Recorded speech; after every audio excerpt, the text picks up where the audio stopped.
I think I've only read maybe like a couple of the winners / nominees from each of the categories.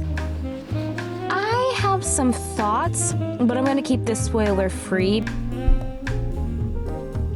By like, I think the halfway mark, I started getting more invested into the present timeline. I'm really curious about where Alice's story fits into the whole thing and such. Are you kidding me? I was really considering like DNFing it after like listening to part of Charlotte's story.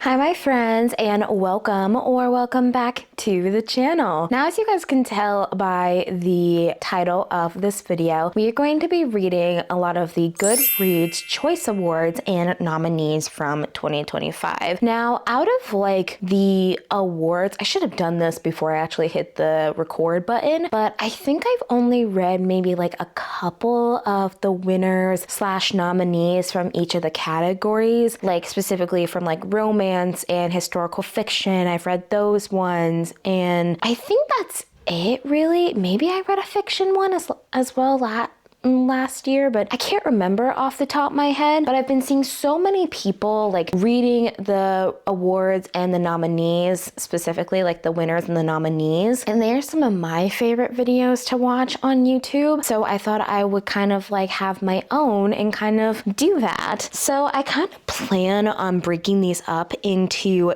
different videos and such, because the genres that I'm very much interested in at the moment is romance, historical fiction, fantasy, romantasy, horror, fiction, mystery and thriller, science fiction, and non-fiction. Those are the specific ones that I'm really like looking at the most. So this first one is going to be kind of like the first part of reading the Goodreads Choice Awards and winners, and each of them will have the winners depending on which category it was a part of. So in this one, I'm going to be diving into the romance, historical fiction, and the fantasy genres. I've already started one of these books already, but I will go through the ones that I have on my list. So for romance, I have First Time Caller by B.K. Borison. I've been wanting to read more of B.K. Borison and such. I read one of her books and I did not like it as much as I thought I would, but I want to give her a chance because of course I have a 3 strikes and you are out rule for most authors that I read and such. So only one book has been a flop by her so far, which means I need to read more to really see if I like her taste as an author. The next one I have for historical fiction is The Amalfi Curse by Sarah Penner, I think is her last name. I'm trying to find where it's at. Oh, it's right behind me. It's on my Kindle and such. But yeah, it's The Amalfi Curse by Sarah Penner. And I actually started reading this, which I will get into a little bit later and such. But that one I believe is a nominee. Same with First Time Caller as well, because historical fiction for that one was Atmosphere. And then The Amalfi Curse, from what I've gathered about it so far, is it follows this woman who is kind of like a sea archaeologist. I think I was listening to the audiobook the other day, and I can't remember how exactly they pronounced it in the audiobook. I think it's like the nunological. I can't remember how you pronounce it, but she's some type of archaeologist that goes down into shipwrecks and like dives for things and like studies the shipwrecks pretty much. You follow there, and then you kind of figure out that there's like some type of like curse that the Amalfi Coast has with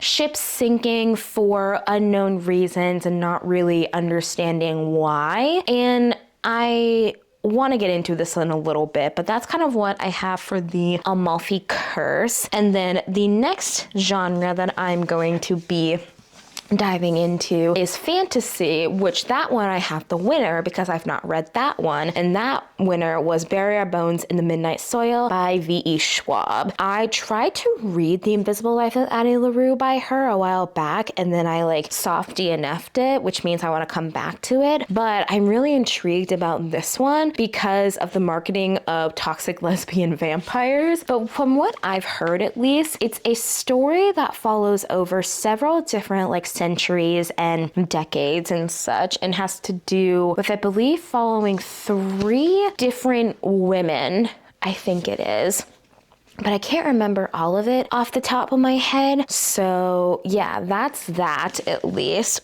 But those are all of the genres that I'm diving into this week. And like I said, I already started reading the Amalfi Curse and such. I am like 15% into that. I was looking on here, and it doesn't really look like it's too long of a book. So I'm really kind of intrigued about that specifically. Again, only 15% into it. I thought that we were just gonna get one person's POV the entire time, but I was like, it's historical fiction, yet the main POV is in the present, so how are we gonna learn about this? And then 3 characters that I did not expect at all popped up, and we get their point of views. So I've kind of gotten into that. I started listening to the audiobook the other night when I went up to go hang out with my friends and such for a birthday celebration. I didn't record any of that, but so far the audiobook is really good. I think I'm gonna do a little bit of some immersive reading. Ooh, oopsies. And it's on Kindle Unlimited, but I have the physical copy, but my mom has it in her collection of books. And not gonna lie, the copy that we have has these beautiful sprayed edges that look like the ocean pretty much. I'll either insert like a video or like a picture popped up on screen or whatever because it's so gorgeous. But again, I'm only 15% in. I cannot tell you much about this right now. So I will more than likely come back when I'm like 50% into it, and I can tell you a little bit more about what we're following and what we're dealing with. But yeah, the first book of the vlog we're starting off with is historical fiction with the Amalfi Curse by Sarah Penner. I am just going to get myself comfy, put this in my little Kindle stand, and then kind of start reading because it's like 4:15 in the afternoon, and I have my video that I've already got up and ready to go. I did a little bit of editing this morning, but I need a little bit of like a break from editing so far. So I'm gonna spend pretty much the rest of the evening, like the rest of the afternoon into the evening reading, and then potentially either picking up one of my new shows that I've been wanting to watch or play some video games, but we shall see. On to reading a little bit more of the Amalfi Curse.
Friends, and welcome to the halfway check-in. So as you guys saw, I started reading The Amalfi Curse by Sarah Penner, and I've gotten about 55% into it. I'm on chapter 19, and I have some thoughts, but I'm going to keep this spoiler free because for some reason I don't see a lot of people talking about this book, at least in the circles that I run into, you know? And for some reason, I feel like that it should be talked about a little bit more because this was a nominee, I believe, in last year's Goodreads Choice Awards because in the historical fiction category, Atmosphere, which rightfully deserves it, won the category. But this one had an interesting premise specifically because of the fact that you're following not only Haven Ambrose, like I said in the beginning, but you're also following a group of witches in the 1820s, I think it is. Yeah, it's in the 1820s, and you get 3 different POVs in this. You get Haven, and then you get 2 other people from like the 1820s time period, which their names are Maddie and Holmes. And like I said, this takes place near like the Amalfi Curse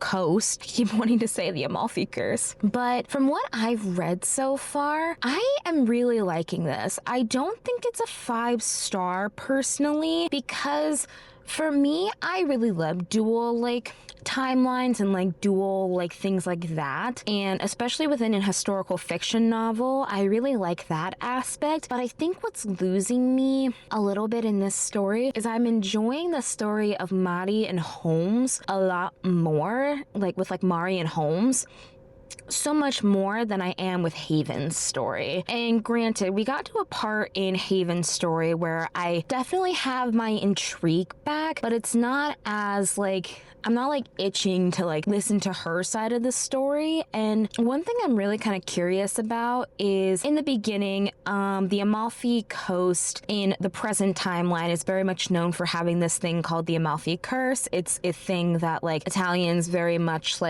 and this is according to the book, I'm not saying this verbatim, but in the book, according to the locals in Positano and around the Amalfi Coast, they really like their legends, so they dubbed the Amalfi Curse. And just kind of strange things have happened. There's lots of shipwrecks and things like that you see in the present timeline, which is a very curious thing. And like I said, I can't really talk about it too much because again, it'll be into spoiler territories, but Haven here's something that could interfere with her plans in trying to help figure out what her dad found on his last dive before he died all of a sudden, And I have a feeling that it's gonna connect to something that's going on in the historical timeline with Mari and Holmes's story, because I will say I love being in Mari's point of view and such. Haven's is the only one that's in first point of view, while Mari and Holmes are in third POV and such, third person point of view. I don't know why, but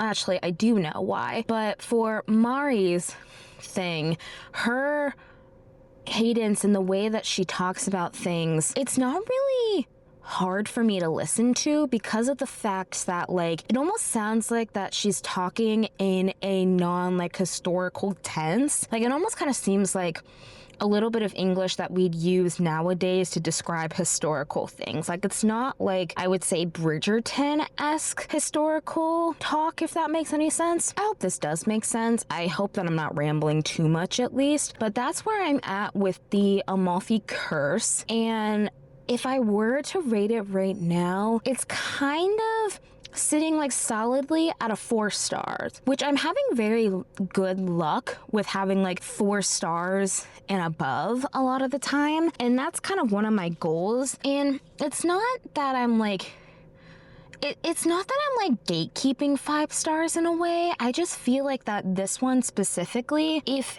Haven's story was a little bit more compelling compared to what's going on with Mari and Holmes, then I think it could be 5-star potential, but as of right now, it is a 4-star. So yeah, that's pretty much it. And I hope that you guys can't hear my car very much, at least. I'm in my car today. I'm traveling and things like that. So I'm just moving around or whatever. And I brought my camera because I knew that on my drive up, I would get at least 50% in, and like I said, I got 55% in. But I will come back to y'all's when I have my final thoughts pretty much. I plan on doing another thing where I do a time lapse. I might honestly do a listening time lapse as I'm going back home because I just got done eating some lunch and I just texted my mom being like, hey, what other groceries do we need to get up here? Because I have some groceries that we can only get up here in Iowa City because my town is assholes and they don't really like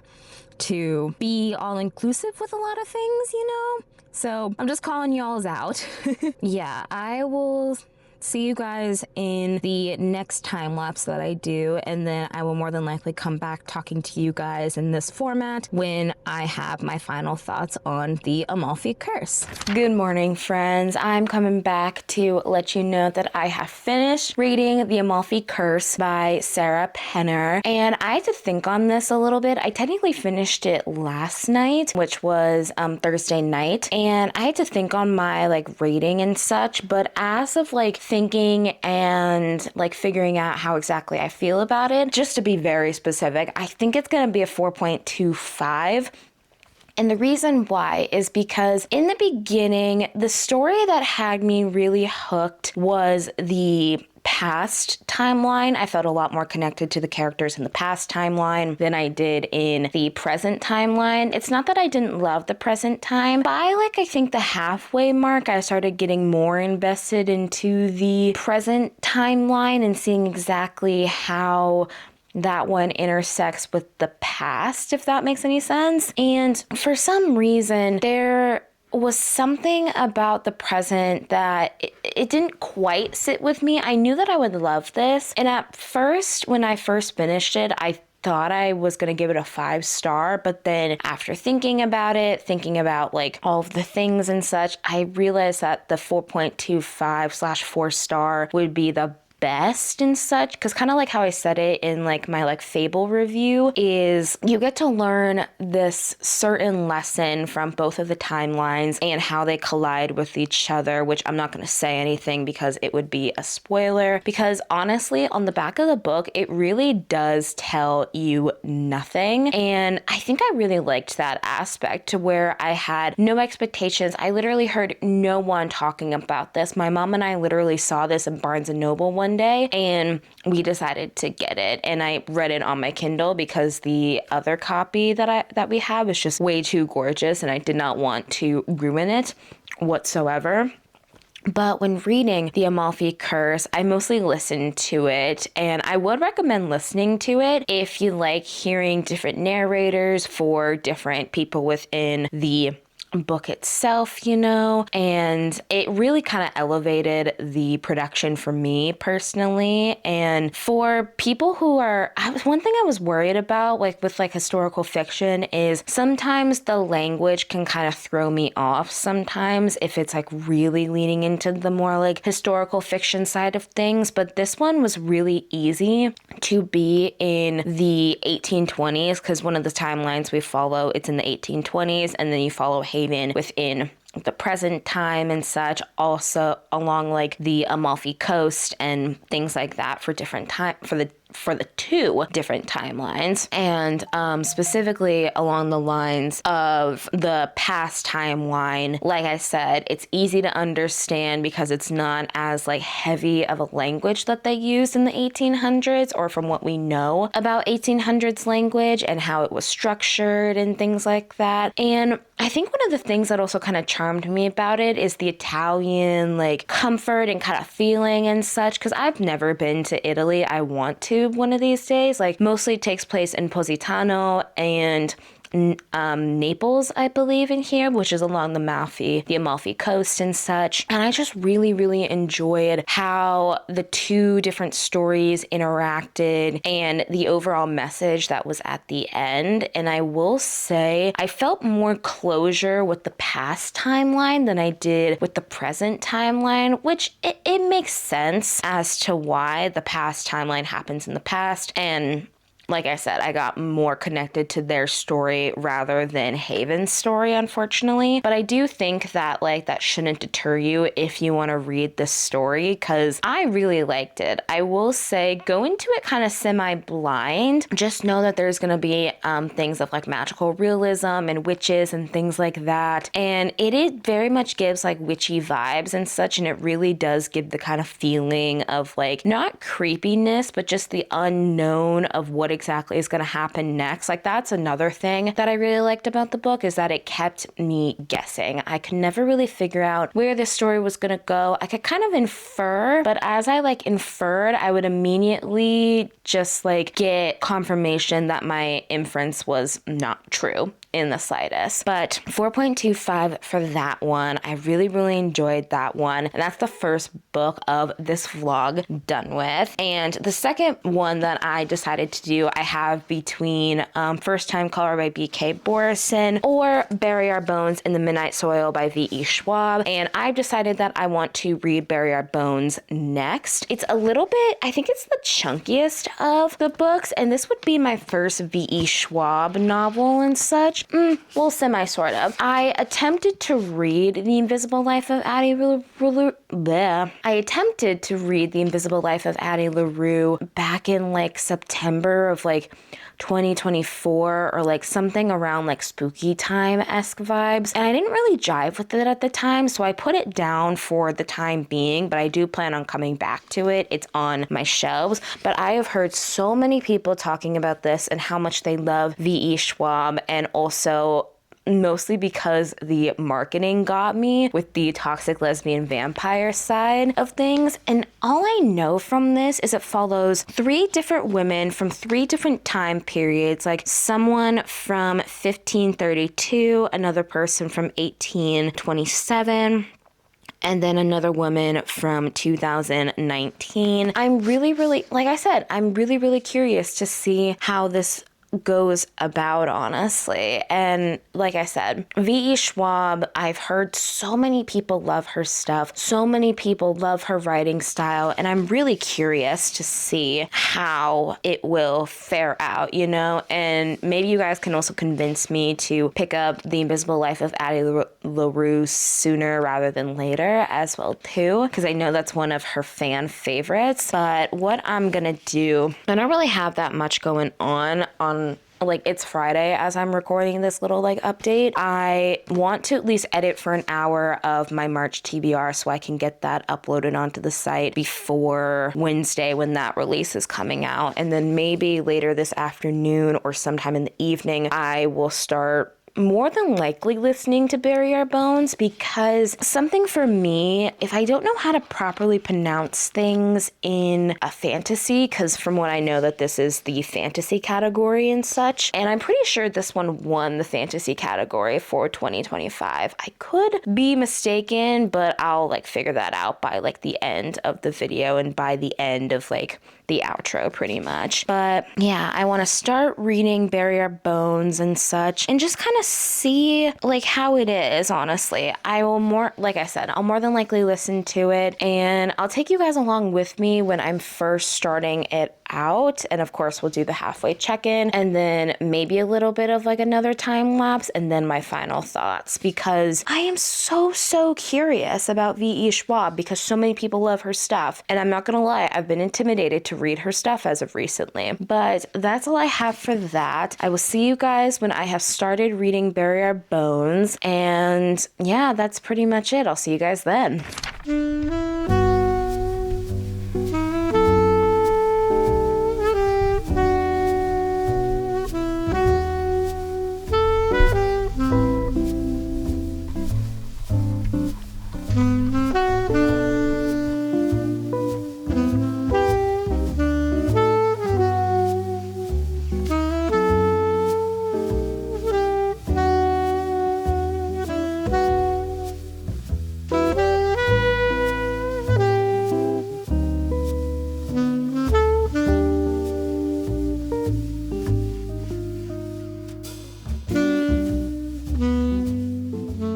Good morning, friends. I'm coming in to check in with you guys where I'm at in Bury Our Bones, The Midnight Soil. I'm not quite halfway. I'm like this much into it. I have about like this much left of it. I think the audiobook said that I've listened to about 41% of the book. And at first I wasn't too sure how I was gonna feel about this book, but then something kind of like switched to where I do like it, but I think I have a little bit of an issue with some of the pacing, I think it is, and such. So kind of like I said and such, we're following these 3 women from 3 different time periods and such, like Marie, was it Charlotte and Alice. And so far, we've only heard from Maria and Alice's story so far. Maria died in like the 1500s, I think, while Alice died like in the 21st century, with dying in 2019 and such. And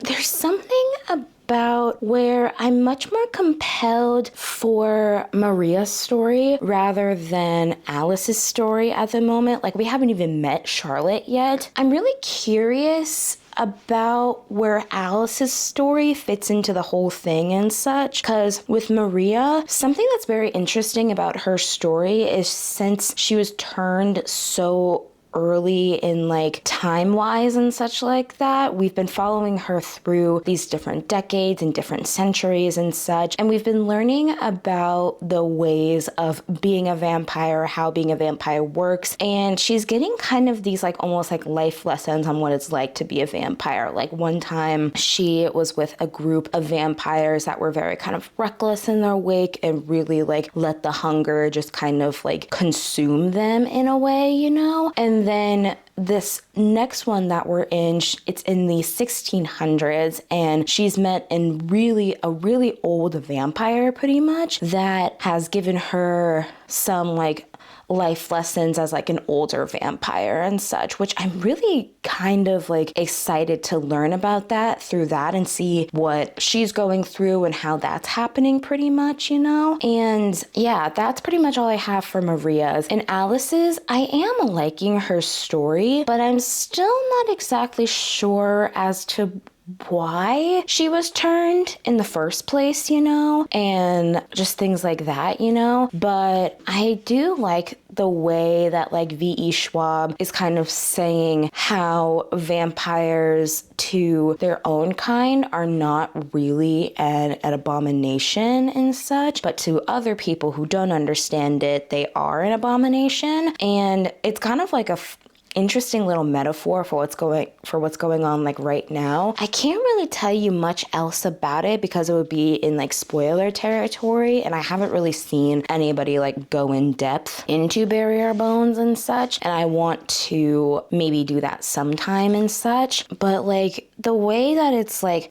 labeled out, it's really kind of interesting and such, and I've mostly been listening to this on audiobook specifically, so I haven't been really reading the physical copy that much and such, which is why I'm only like not even to like halfway of this book, because it is a dense book, I will say that. But the writing style, I've seen so many people talking about why they love V.E. Schwab, and specifically with her writing style. I didn't really see it that much in Addie LaRue when I first picked that up, but I see it in Bury Our Bones, which makes me want to pick up even more of her books, and I haven't even like finished this one. And to kind of end this off, a rating that I'm kind of thinking right now, it's tossing between a 3.75 to a 4-star. Maybe it can go up to a 4.5, but I am not too sure at this point. But that's all I have to say on Bury Our Bones for now. I'm going to go to work. I've got some editing I need to do later today, and maybe if I get a little bit more into Bury Our Bones, we might finish this together, and then I can give you kind of like my final thoughts, spoilers and non-spoilers as well too, because this book is very complicated and there's a lot of things that are kept from you from the beginning, especially with the synopsis, but the synopsis doesn't really tell you jack shit, to say the least, because it's much more complicated with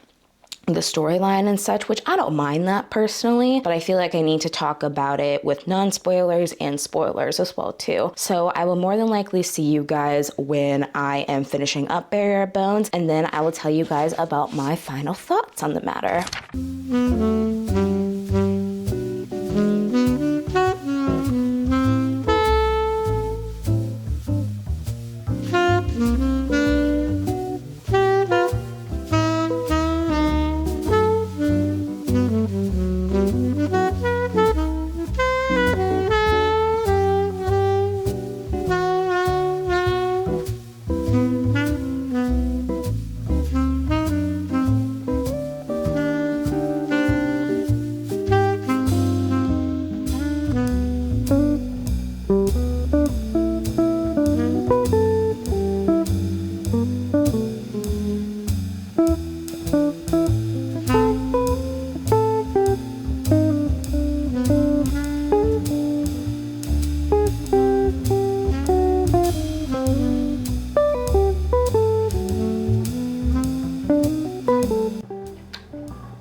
Are you kidding me? That's how that ends? Huh. What? That's it? That's how it ends?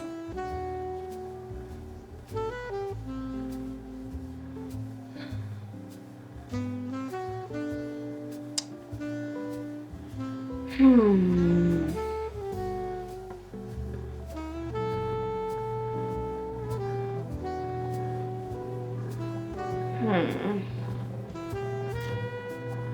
Hi again, friends. I am finally back with my final updates on Bury Our Bones in the Midnight Soil. I finished this technically yesterday, but I needed to sleep on it to talk about my feelings. And for this one, it's going to be a little bit of non-spoilers in the beginning, then I'll put a skip to this time code and such for when I'm going into spoilers. But first, to start off with, this is a 4-star. I rated it a 4-star, and I'll tell you the reason why and why it's not anything higher is kind of like starting off with like the basis like structure of the book. The beginning hooked me immediately, specifically with Maria and Alice's story. I was so curious to see how those two were going to intersect and such, because they're from like two different time periods and such that are dramatically different from each other. And then like the beginning hooked me and I was like, oh my God, this is great. And then I got to the middle, and the middle was where it kind of slowed down for me. Personally, I felt like that the gumption and the thing that we were looking for the most and the things like that kind of lost me a little bit within the middle of the story. And then we got introduced to Charlotte's POV a little bit after the halfway mark, and I will be blatantly honest with you, I wasn't too sure what her story had to play within this book. I was really considering like DNFing it after like listening to part of Charlotte's story, because I didn't really care that much, to be honest with you. But then a little bit further in, I understood why Charlotte's POV was important to the story in the first place and such. And then by the end, I felt fairly satisfied yet unsatisfied at the same time with the ending as well too. I get why it has to happen, and maybe I'm thinking too literal with this, but I can kind of pinpoint what exactly V.E. Schwab is trying to say about this and such, and what she's trying to say about this book in particular and such. And like, it was good on a surface level and such. It was good. And I think it is ultimately a 4-star because after sitting on it and sleeping on it specifically, I was able to kind of work through my thoughts and kind of figure out why exactly these 3 women are important. And then what really like nailed it for me was this quote on the back of the Book of the Month cover. I don't know if it's the same with the regular edition, but this one, it literally says, 3 young women, their bodies planted in the same soil, their stories tangled like roots. One will grow high, one will grow deep, and one will grow wild. And it makes sense now as to why all of these women intersect with each other and interact with each other in the first place, you know? It makes sense now. Those are kind of like my non-spoiler like thoughts and such. And then, oh my God, I gotta shut up my phone. Hold on. I'm always forgetting to silence my phone whenever I am doing these updates, but you know what? It's fine.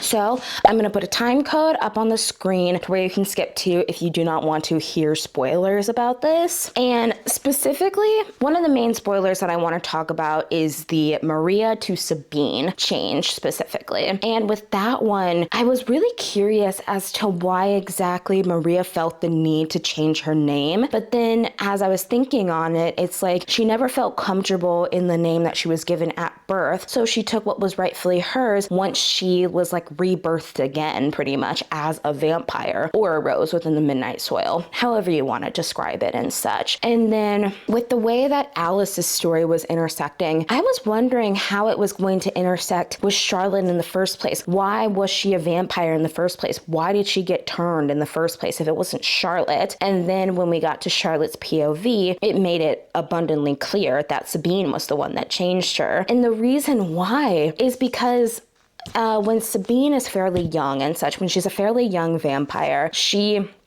gets taken on by multiple vampires that either think very similarly or very differently to her and such, because she kind of grew up in the world of being a vampire kind of like by herself pretty much. And she was dealing with a lot of things of like internal like homophobia as well too, but also dealing with like what it was like growing up in a different time period to where women didn't have autonomy and things like that. And then when we get into Charlotte's POV and like Sabine has lived for maybe like 300 years or so. She has been like on the edge of death multiple times. She has seen death. She has caused death in her wake. And one of the things that's talked about in there is the fact that some of these people and such, they rot within. And in Charlotte's POV, that's exactly what happened with Sabine. Sabine basically showed Charlotte that she didn't really care about Charlotte. She really was kind of like a toxic lesbian vampire ex and such, you know? And basically like using the advantage of a promise to where Charlotte couldn't kill Sabine on her own, that when it gets to Alice's POV, Charlotte literally tells Alice that she can kill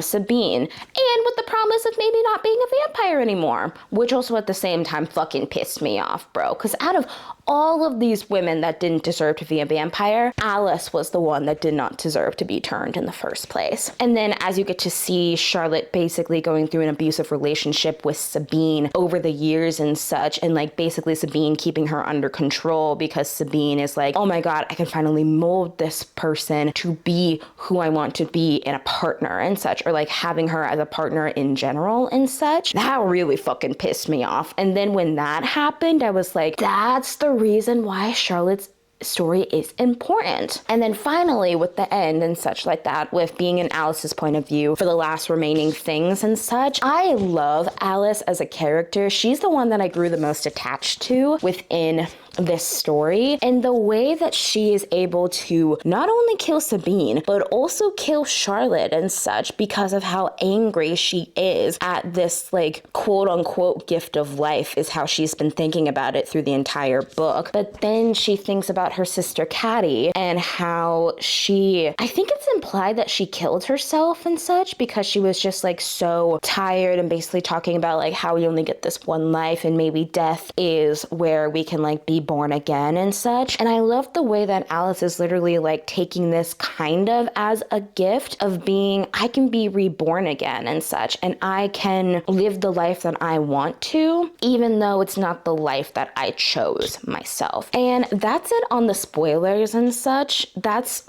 pretty much all that I think about it and such. It's still a 4-star. I would recommend it and such. And if you are like me and don't really know where to start with fantasy, this is actually a really good like point with like standalone type of fantasy things and such, because I'm still trying to figure out what my taste is and such in the fantasy genre. And this one, it works. So that's that on Bury Our Bones in the Midnight Soil. And I'm not gonna lie, I know I said that at the beginning of this vlog we would be reading 3 books in this vlog, which comes from the historical fiction, fantasy, and romance genre. I'm not gonna lie, I'm not in the mood to pick up any romance books, honestly. And the one that I was going to try and read for this vlog was First Time Caller by B.K. Borison, because I had the book on Kindle and such. And I do want to go to it again eventually. Maybe I read that in the summertime with like some summer romances and such. But right now, I feel like if I pick it up, I'm just going to immediately DNF it. So I am making the executive decision to stop the video right here and do the outro. I do plan on doing more of these types of videos, going into more of the Goodreads Choice Awards winners and nominees, like genres that I want to read specifically, because it does sound really, really interesting and really kind of fun, and almost like a fun little way to kind of like tick off like certain books that you've been wanting to read for a long time that are like fairly popular as well too, you know? I pretty much know my reading taste, but I also like to see like and try other things and such and figure out, is this truly for me or not? But that is gonna be the end of the video. I'm gonna do a little bit of a recap and such for the books that I read this last couple of weeks. I've been filming this vlog for maybe about like 2, almost 3 weeks and such. It's closer to 2 and such, but let me get the books that I did in this vlog. I actually found the physical physical copy of the Amalfi Curse, so I'm very happy about that. But again, I read these 2 books in this vlog, starting off with the Amalfi Curse by Sarah Penner. That one is a 4.25 and such. And then of course, I just ranted to you guys about Bury Our Bones, The Midnight Soil. That one's a 4-star. And my favorite of this video is the Amalfi Curse. I would 100% recommend reading these books. This one was a nominee in the historical fiction category, while fantasy, this one was the winner for the fantasy category of last year. And yeah, I would recommend these books, honestly. And that pretty much concludes the video. So again, thank you guys again for watching and such. I will read more of the Goodreads Choice Awards winners and nominees and such in maybe later months, honestly. But I know right now, if I start First Time Caller, I will more than likely not finish it. And I try and finish the books that I read in vlogs, but also at the same time, I don't know if it's gonna be a softie enough or a like put down completely forever and such. And I want to give the book its fair chance. And right now, I should not push myself to read First Time Caller quite yet. But you will see it in a vlog maybe later this year as well too, because I kind of want to do this format again because it's kind of fun looking at what everybody thinks is the best of the releases of the Goodreads Choice Awards in the different categories, pretty much. But yeah, again, thanks for watching. Be sure to like and comment down below. If you don't know what to comment down below, let me know if you guys have read any of these books and what your thoughts are on them. Make sure you subscribe, turn on post notifications. I post every Sunday and every other Wednesday. This is going to be a Sunday upload. And this week specifically, I believe you are going to be seeing a Wednesday episode or a Wednesday upload specifically as well too. So yeah, thanks again for watching. I will see you guys on Wednesday, and I hope you guys have an amazing day, week, month, and year. See you later, friends.